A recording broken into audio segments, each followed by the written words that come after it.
Yo, here we are. Here we are. Welcome back. Welcome to the show. We are continuing our journey, talking about the Holy Spirit. We've talked about it for the past couple weeks. What is the Holy Spirit? Kind of our thoughts around it. And so now we're talking about the gifts. The gifts of the Spirit. Hey, what? You ever get a gift that you just didn't use?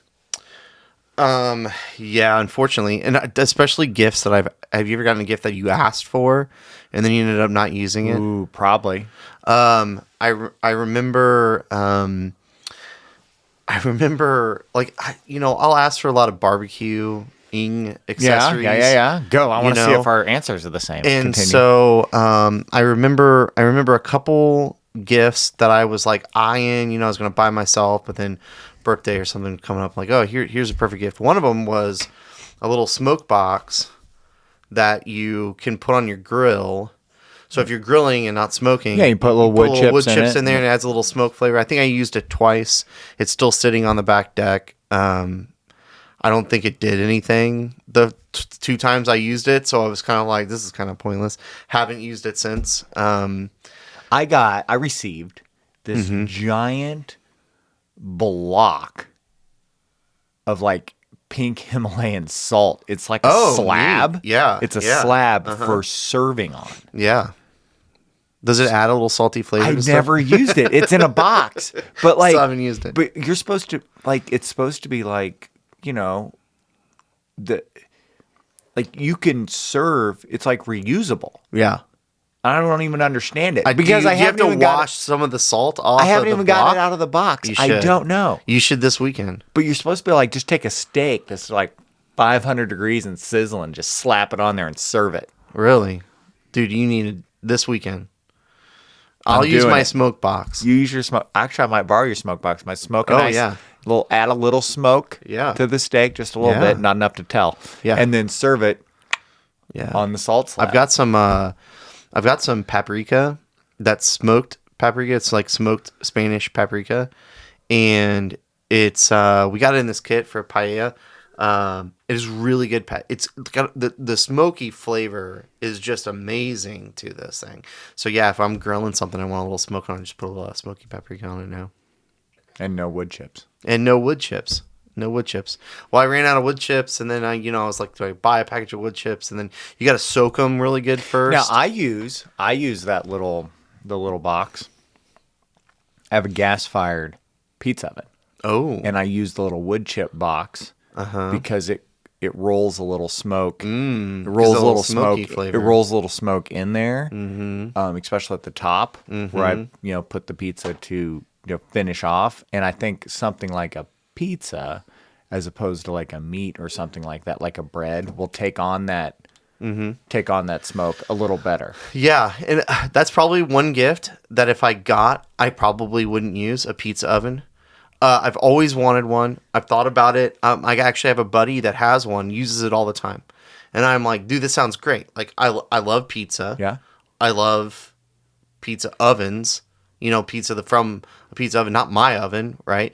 And I'm like, I need one of these things, but like $200-$300 for a decent one, right? And about every 6 months, I start eyeing them, and then my wife's like, "You were never gonna use that." I'm like, "Yeah, it's probably accurate."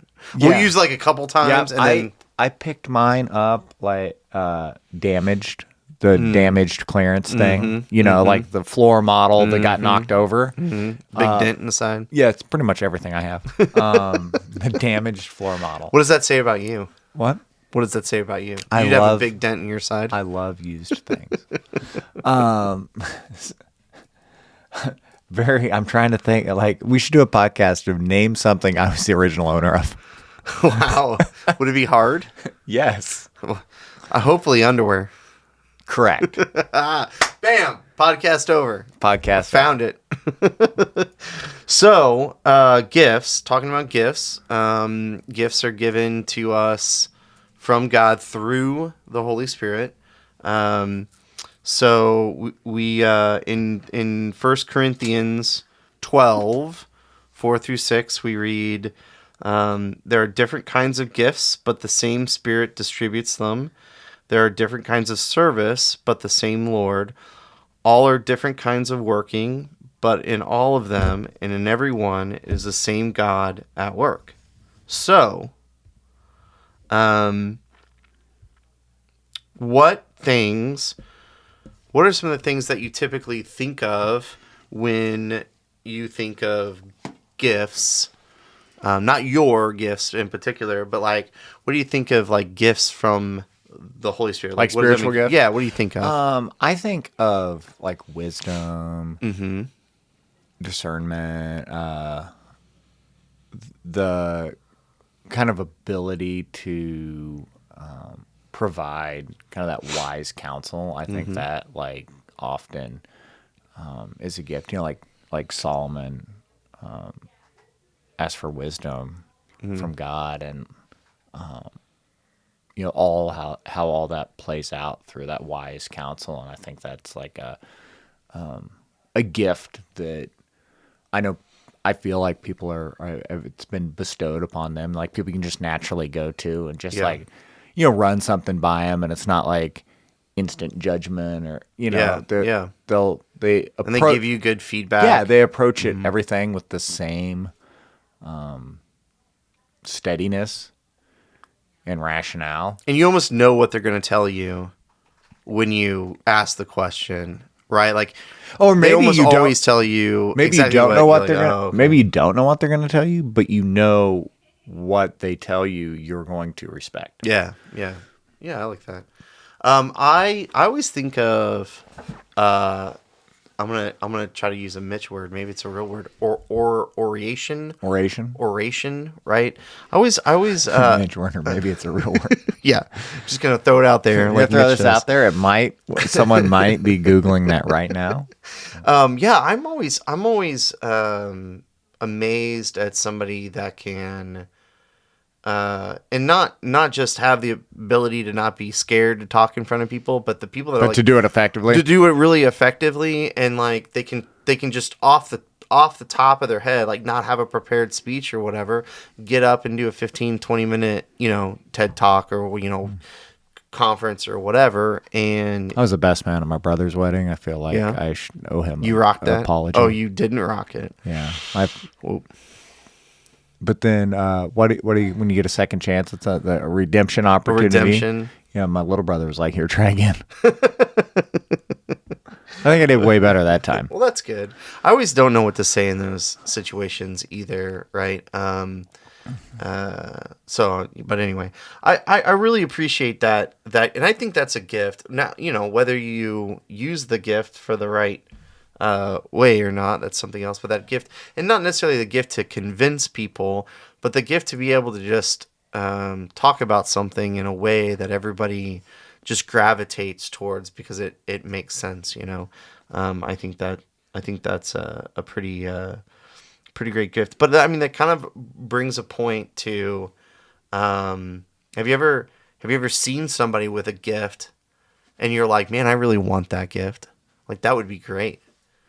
If I could do that, think of all the things I could do with it, right? Yeah, I have this weird contentment thing.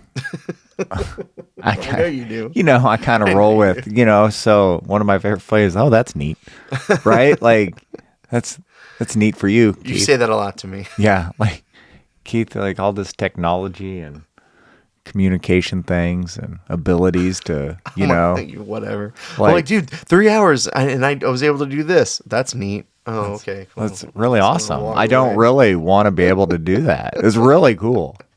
It's impressive. Yeah. And I think that's the a really great point, because I find myself trapped in that sometimes, right? Where I look at somebody that's really gifted. I think we've talked about this before. I think we talked about this last week or 2 weeks ago. But like, you know, somebody that can play a guitar or a bass or a piano or anything, any kind of musical instrument, right? Yeah. And people be like, man, what I wouldn't give to play, you know? And then I think in my little cynical mind, I think, well, I can make a whole list of things you wouldn't give. You wouldn't give up your free time. You wouldn't give up your, all right, like, because money to pay for lessons, and the amount of time you would spend doing it, and those TV shows that you'd rather watch, and the other things that you do. I see. I also have a reverse thought. Okay, same concept, reverse thought, which is people that say, "I wouldn't do that for $1 million." Yeah, you would. Like, have you ever seen $1 million in a briefcase in hundreds? I haven't, but I've seen $400,000, but it was about $450,000 in various denominations before. Won't tell you why or when or how, but it's a lot of money.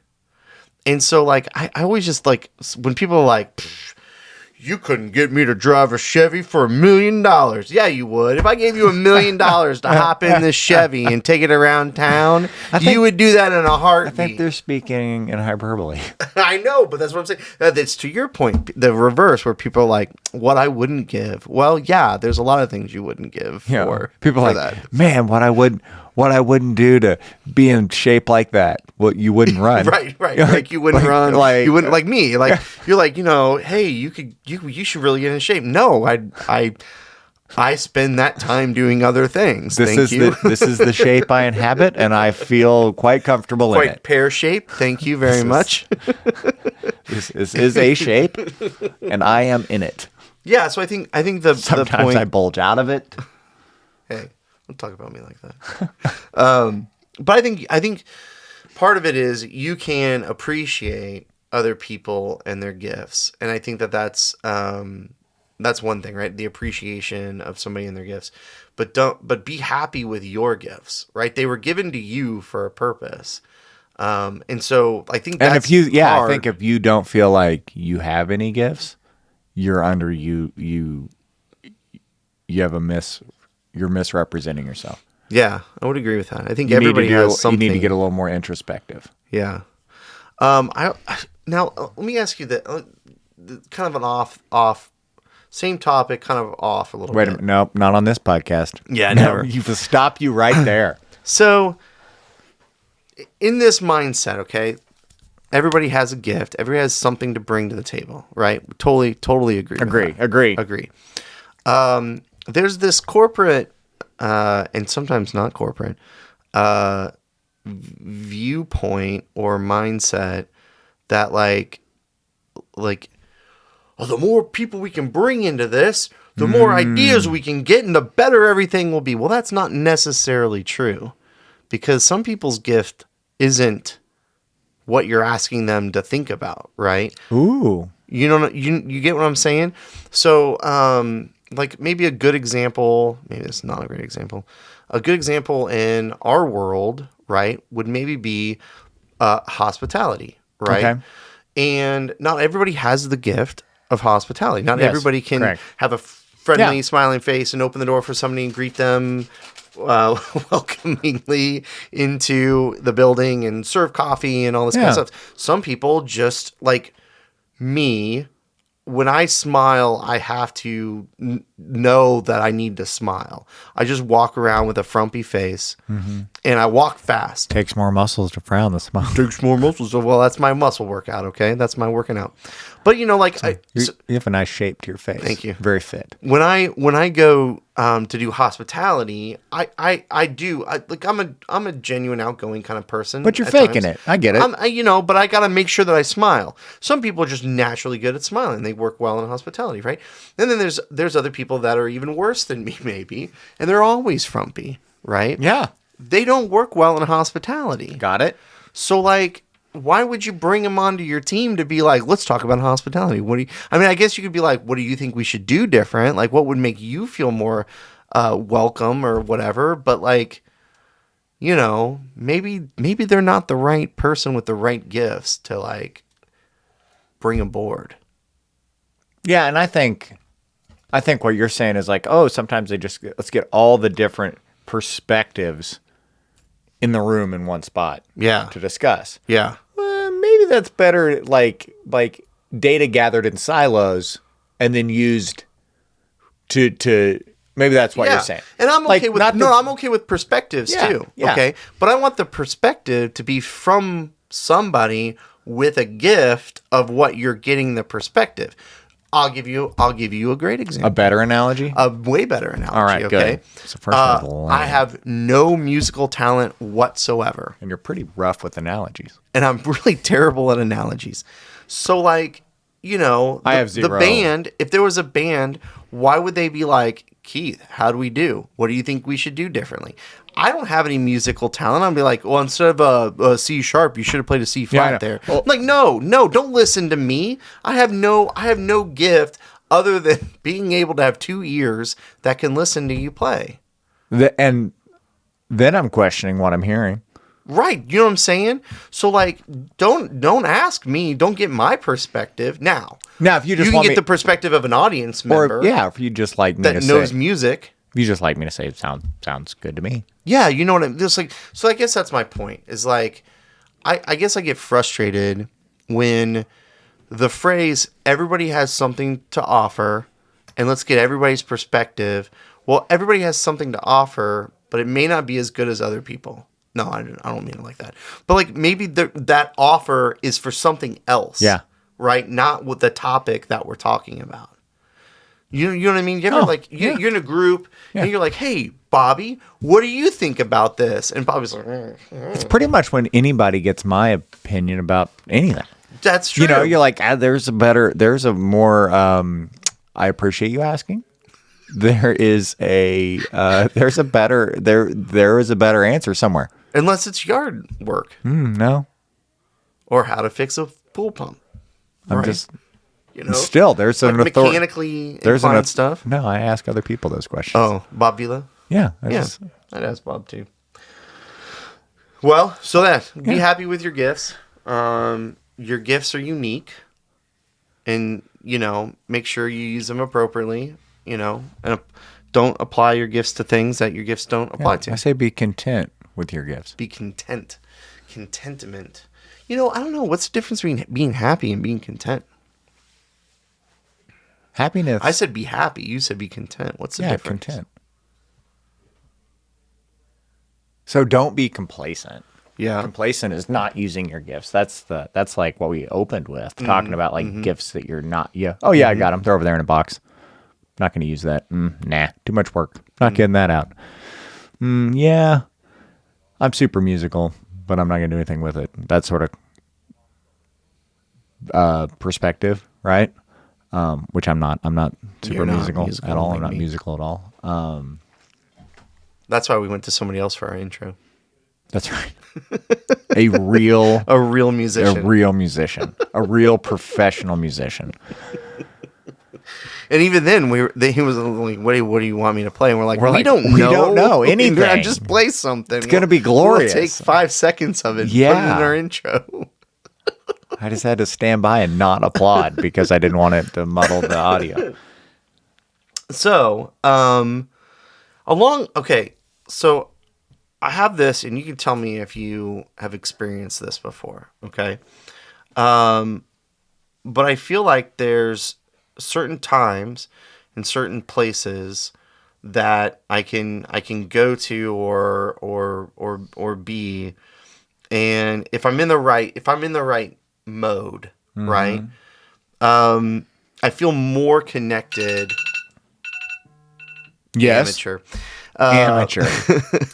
I feel more connected to God and the Holy Spirit than in other places. Right, where you just get this feeling that maybe the air between heaven and earth is a little thinner, right? Like a thin space, as you might say. Have you experienced this? Yeah. Where is your thin space? So I think the common thread most those experiences or spaces would be solitude.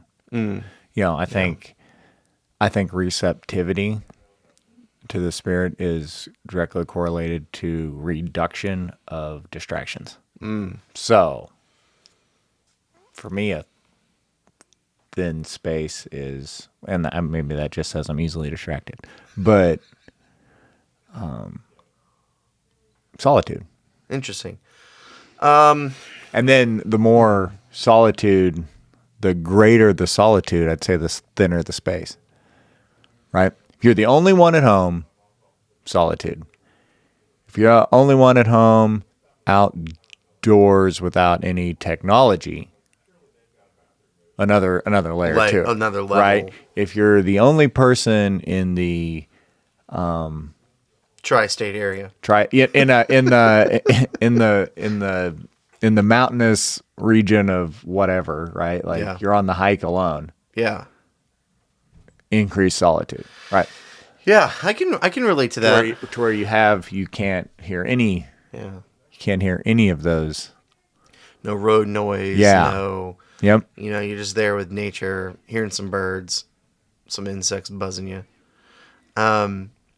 Yeah, I can get aboard with that. I think probably. You ever heard of those sound deprivation chambers? Oh, dude, I want to do one of those so bad. There's one I think I might lose my mind.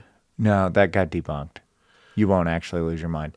Well, it'll still be there when you get out. It'll just be a little different. There's one up in, I think it's up in Minnesota or somewhere. Is there? Yeah, it's like a recording studio. Oh, dude, I'm gonna have to. What it was from like the 80s, but it's buried underground and the whole room's suspended. Whoa! So it's all the foam sound absorbing stuff, but there's a mesh platform that's suspended in there, and the whole thing's on like bungee cords or whatever. So like you can't even make noise. Oof. Like you can try, but you can't. It's just like you can scream and you just can't hear it. Well, you can but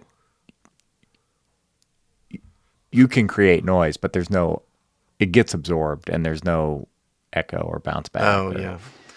I always think of too, though, where they take it a step further and they will put you suspended in water. Oh, that's immersion. It's like a therapy. Yeah. To help you. But that usually has audio in there. Yeah. But it's the sensation of like, when you hear yourself underwater, you hear a noise underwater, it's super muffled or whatever, and it's garbled, it doesn't make any sense or whatever. So it's very similar to that. I like both of those things. and I hear there's some of them where they make the water super buoyant. That's what I mean. The salinity's really high, so it's really buoyant. It's like you float. You just float, and you don't have to. You don't have to. Yeah, and it's body temperature. Ooh. So you can't even tell where you end and it begins. Oh man, oof.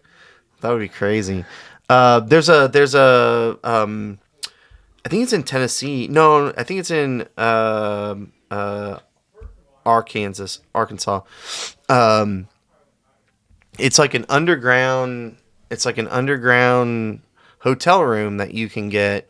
And it's like, I don't know, like 5 miles underground or something. And you can't hear anything. It's in a cave, and they've got a couple beds there and, some other stuff or whatever. But there's no like TV, nothing. You go there to be alone, like completely and utterly alone. A lot of people go there and write and stuff like that. There was the cave explorer that just spent, I think it was 500 days, crossed her 500 today, living in a cave. Oh yeah. She had a support crew. Are you sure that was a cave? I thought somebody was living in a tree for like 500 days. No, it was underground. It was in a cave. Maybe they're sisters. Wow, that would be kind of crazy. Yeah, no, but I'm maybe a little opposite too. I always find when I'm especially in the summertime, if I'm on our back porch or deck and the kids are playing, they're not bothering us, and like me and my wife are just sitting there, that's like, I don't know, man. There's something magical about it. Like, there's something magical about that time and that moment. Not like if me and my wife are having a conversation and we're like, so it's still kind of Does that feel like a spiritually thin place, or does it just feel like like a spiritually thin place?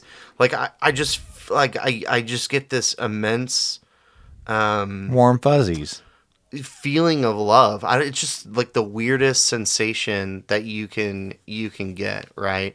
And a little personal, but I can't help but like I cry every time, right? And then my wife will be like, wife ruins it. What's wrong? Nothing. Literally nothing. Thanks for ruining the moment, Nothing until now. Until now.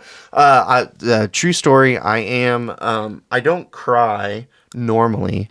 But dude, like movies, like old Yeller and stuff like that, man, get me every time. You know what really gets me? What? Those, whatever bank financial commercials where it's like granddad holding his like grandson's like hand and they're like walking on a beach and it's just like he's like, I just want the best for my grandkids, or something like that. Just gets me every time. Are you serious? Yeah, every time. It's not every a joke. time, not a joke. This isn't. I'll just start cheering up and be like, "Oh, something got in my eye. Something got in my eye." Wow, I was just sitting here thinking, like, I don't know. I was thinking that's a lame punchline, dude. Keith. I'm like, serious. I thought you were joking. joking. Not a I thought you were joke. messing It's with serious. Serious every time. I don't know why. Like I don't know why. The love of a grandfather and financial security. It's financial security, I think. It's like that really gets me right there. That financial security. It's like that. It's like those progressive or whatever the insurance commercials are, where they're like, feel like people pay attention when the commercials have nostalgic moments, and the little kid's like, it's like a home video, and he's opening up a box, like his brother got a new bike, right. He got a home insurance plan. I just got the stupid bike. Yeah, those commercials don't get me. They don't get you at all. Okay, they do make me chuckle a little bit though, which is the opposite of crying, I think. Anyway. Well, can't laugh. If you ain't laughing, you're crying. Okay. I guess. Anyway, so no, I think for me, if you're not connected to your spiritual gift, if you don't know what that is, and you don't, you don't feel like you've got one, then I would look for that thin space, right? That place where you can go, whether it's mowing the lawn where you can be receptive. Where you can be receptive to. It's hard to hear from the Lord if you're not listening. That's right. We've talked about that a lot. And yeah, I would just encourage people to spend time, and find that place. Find a place that you can go to and you feel that connectiveness that you don't feel normally. And a lot of times it's, to your point, it's focus, it's minimizing distractions, and not just minimizing, but eliminating distractions, and be prepared to spend lots of time there, and develop that connection, in that feeling. And it may be a different place for you than it is anywhere else. Yeah, right? I hope so.